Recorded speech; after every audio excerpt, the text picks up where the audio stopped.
అండి అందరికీ నమస్తే. అయోధ్యలో ఈరోజు ఒక అద్భుతం జరిగింది. దాని గురించి కొంచెం ఎక్స్ప్లెయిన్ చేయాలనిపించింది నాకు. సరిగ్గా మధ్యాహ్నం 12 గంటలు అయోధ్య గర్భగుడిలో ఒక ఆకాశం నుంచి కాంతి రేఖ దిగి వచ్చినట్టు బాలరాముడి నుదిటి మీద సూర్య తిలకంగా మారి కనిపించింది.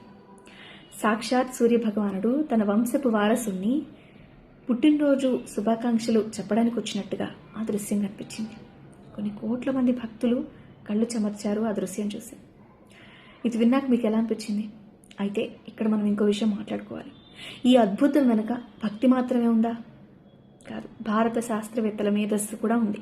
Indian institute of astrophysics IIA శాస్త్రవేత్తలు ప్రత్యేకంగా మిర్రర్ అండ్ లెన్స్ ఒక టెక్నాలజీని ఉపయోగించి, అంటే కొన్ని అద్దాలు వీటి ద్వారా ఉపయోగించి సూర్యకిరణాలని ఆలయం పై అంతస్తు నుంచి నేరుగా గర్భగుడిలోకి మళ్లించారు.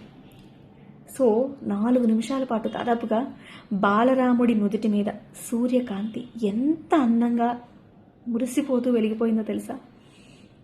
అయితే సాధారణంగా రాముడు సూర్యవంశస్థుడు, అందుకని ఆయన జన్మదినమైనటువంటి శ్రీరామనవమి రోజు తండ్రి స్థానంలో ఉన్న సూర్యుడు స్వయంగా వచ్చి తిలకం దిద్దడం అనేది ఒక హిస్టారికల్ పేజ్ అని చెప్పొచ్చు. ఇది ఒక టెక్నికల్ అచీవ్మెంట్ మాత్రమే కాదు, పురాణాలకి అడ్వాన్స్డ్ టెక్నాలజీకి మధ్య మనం నిర్మించిన ఒక బ్రిడ్జ్ లాంటిది.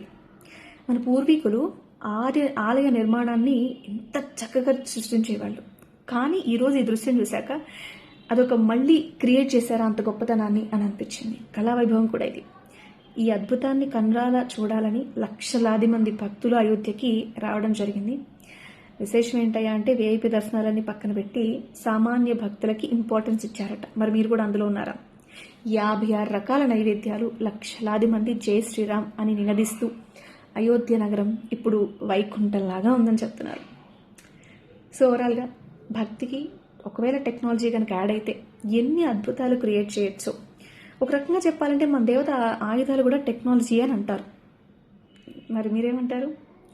అంతేకాదు, ఈరోజు వెలిగింది కదా బాలరాముడి నుదుటిన తిలకం, సూర్య తిలకం. ఎలా అనిపించింది?